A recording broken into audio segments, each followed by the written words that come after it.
Well, I was an only child in Bethlehem, Pennsylvania, to much older parents, and I spent almost my whole childhood at the Bethlehem Public Library, reading books that were older than my age group. And I guess just hanging out there. I spent years, literally years, junior high, high school, at the Bethlehem Public Library.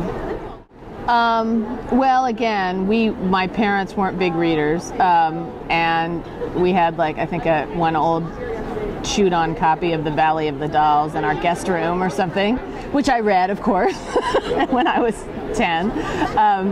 But so libraries entirely influenced, it entirely created my love of reading, and in particular, the Bethlehem Public Library.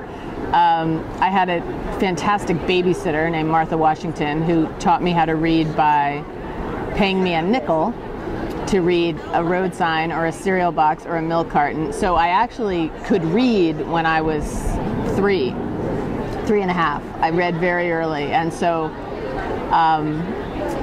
right then my parents started dropping me off at the library, and I think I probably read every book in the children's and young adult and eventually literature section of that library before I graduated from high school.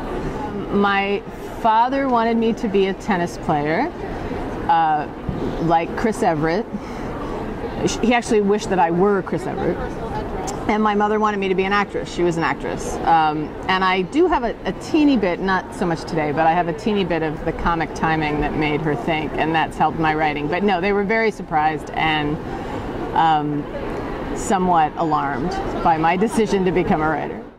Well, I teach at the University of California, Davis, and that gives me access to the whole UC Davis library system, which has kind of become my main library hangout these days. Although there's certain libraries that I love, particular little libraries, like the very, very beautiful library in Basalt, Colorado is just a wonderful place to sit and read. And also a town I used to live in, Winter Park, Colorado, has a great little library that was funded, and I love this story, by two of the most eligible people in town who had both sworn to never get married, got married to raise money to open this beautiful library in Fraser, Colorado, which is a very small town. But these two people, Annie von Drasek and David Abramoff, got married, and everyone donated tons of money to see that actually happen, the wedding, and they were able to open a lovely library where I've read in Fraser. I haven't thought in particular about library budget cuts, but in general, being part of the UC system, I'm up against budget cuts for literature and the arts constantly, and I think it's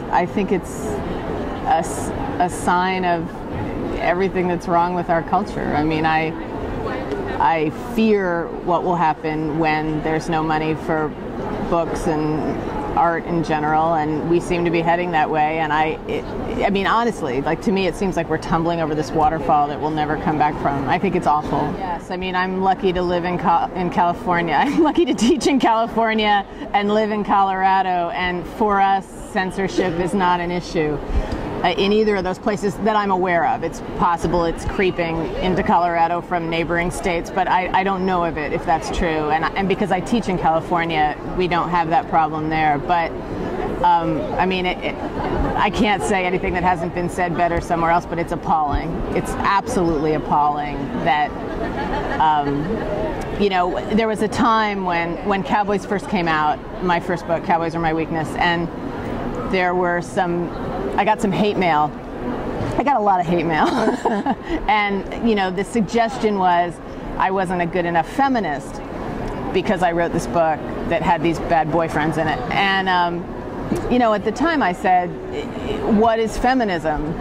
What is feminism except every woman's right to tell her own story? And what is freedom except every person's right to tell their own story? And so I think it's so horrendous as to be almost inconceivable. Well, I'm sort of waiting for one.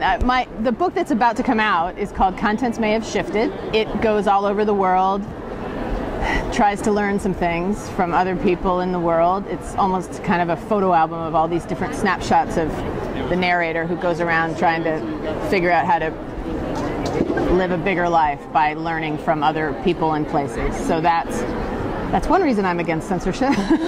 But that's what this new book is. But of course, now that this book is sitting here on the table, I need a new project, and and I honestly, I'm fishing around. I went to Mongolia. I have to write a big article about that trip. It was an amazing trip. I just wrote a piece about alcoholism, having alcoholics as parents, for an anthology, but I'm mostly just writing shorter pieces while I figure out what my next big project is.